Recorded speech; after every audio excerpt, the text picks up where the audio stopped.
मरकजी वुज़रा से मुलाकातों का सिलसिला जारी रखेंगे। Bloomberg, distinguished guests, friends, global businesses और इकोनॉमी और उसका नर्व सेंटर यानी न्यूयॉर्क, और न्यूयॉर्क में आप सभी दिग्गजों के बीच आना मेरे लिए हर्ष का विषय है। ब्लूमबर्ग ग्लोबल बिजनेस फोरम ने मुझे भारत की भावनाओं और संभावनाओं पर, भारत की अपेक्षाओं और उम्मीदों पर, भारत की ग्रोथ स्टोरी और भारत के फ्यूचर डायरेक्शन पर अपनी बात रखने के लिए अवसर दिया। इसके लिए मैं उनका बहुत बहुत आभारी हूं। साथियों, आज आप भारत में फिर उस सरकार को देख रहे हैं जो अपने 5 साल के काम को लेकर जनता के बीच गई और पहले से ज्यादा संख्या लेकर के जनता ने फिर से उसको सेवा का अवसर दिया।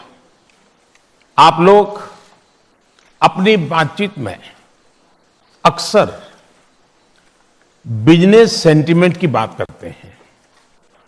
इस चुनाव में 130 करोड़ भारतीयों ने अपना सेंटिमेंट ही नहीं जताया, बल्कि जजमेंट भी दिया है कि विकास ही उनकी सबसे बड़ी प्राथमिकता है।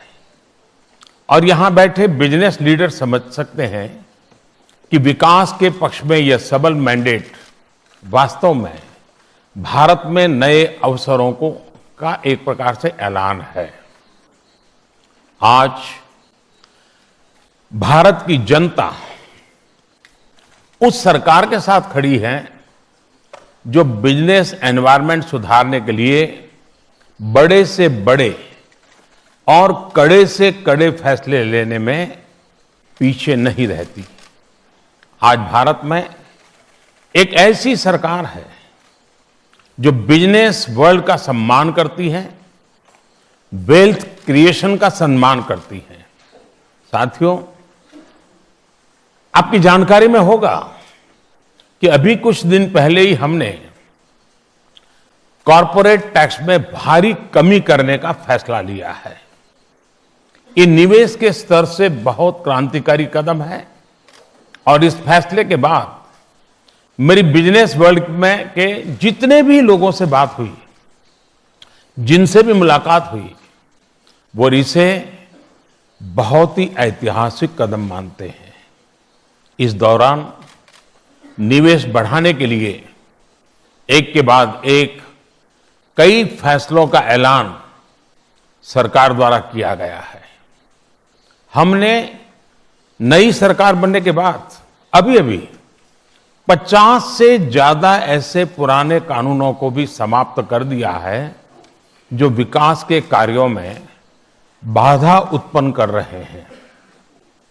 मैं आपको फिर याद दिला दूं, हमारी नई सरकार को अभी 3-4 महीने से ज्यादा समय नहीं हुआ है।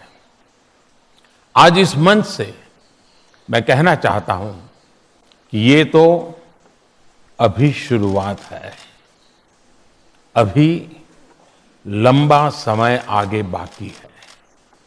इस सफर में भारत के साथ पार्टनरशिप करने के लिए ये पूरे विश्व के बिजनेस वर्ल्ड के लिए सुनहरा मौका है, गोल्डन अपॉर्चुनिटी है। Friends, today India is in a unique position wherever rapid growth enables us to cater to diverse demand. Our people are rapidly defeating poverty, moving up the economic ladder with increasing purchasing power. Thus, if you want to invest in a market where there is a scale, come to India. Our middle class is a huge segment huge segment of people who are aspirational and has a global outlook.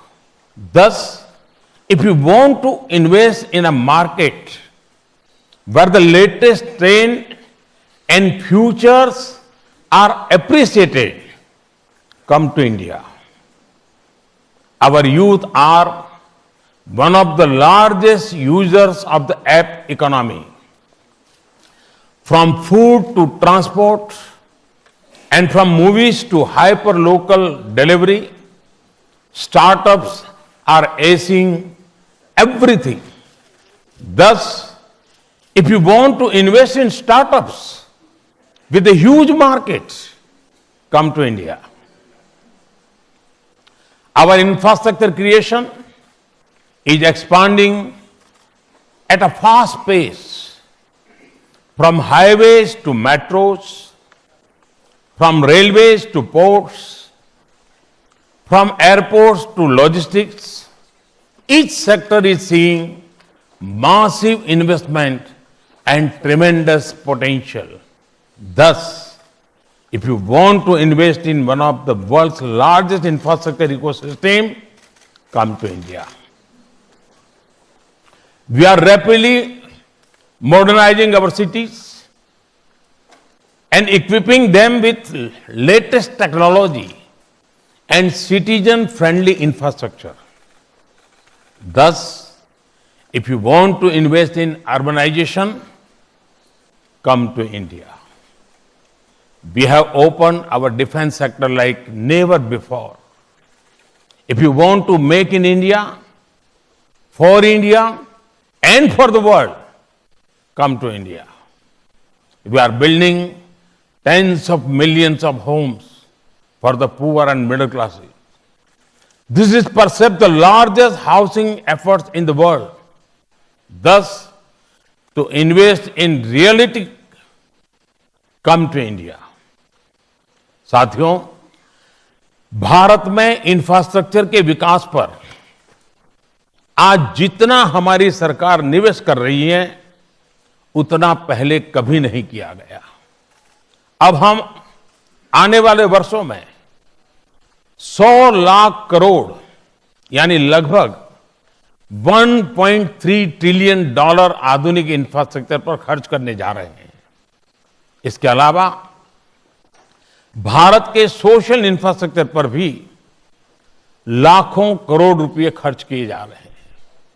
Bharat की growth story में qualitative और quantitative leap का roadmap जमीन पर उतर चुका है।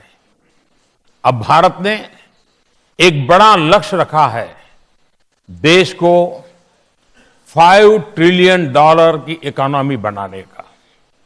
साथियों, जब 2014 में हम सरकार में आए थे, तो देश की इकोनॉमी करीब करीब 2 ट्रिलियन डॉलर के आसपास थी। बीते 5 वर्षों में हमने इसमें लगभग 1 ट्रिलियन डॉलर जोड़ दिया और अब हम कमर कसकर 5 ट्रिलियन डॉलर के लक्ष्य को प्राप्त करने के लिए काम कर रहे हैं।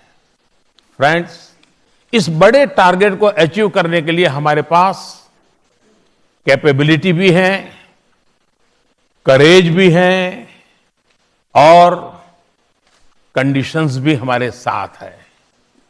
आज भारत की ग्रोथ स्टोरी के 4 अहम फैक्टर हैं, तो एक साथ दुनिया में मिलने वाली शायद ये rarest of the rare combination है। ये 4 फैक्टर हैं: democracy, demography, demand and decisiveness. अगर मैं पहले फैक्टर की बात करूं, तो भारत में ऐसा मौका, ऐसी पॉलिटिकल स्टेबिलिटी कई दशकों के बाद आई है। जब डेमोक्रेसी हो, पॉलिटिकल स्टेबिलिटी हो, पॉलिसी प्रेडिक्टेबल हो, जुडिशरी इंडिपेंडेंट हो, तो इन्वेस्टमेंट की सेफ्टी, सिक्योरिटी और ग्रोथ का भरोसा अपने आप मिलता है। फ्रेंड्स, इस ग्रोथ को बल मिलता है भारत के डेमोग्राफिक डिविडेंड से, यंग और एनर्जेटिक टैलेंट पूल से। दुनिया के सबसे बड़े इंजीनियरिंग एजुकेशन बेस और सबसे मजबूत R&D फैसिलिटीज वाले देशों में से एक है। इनोवेशन को लेकर जो एनकरेजमेंट भारत के युवाओं को मिल रहा है, उसके कारण शादी का ख्याल आए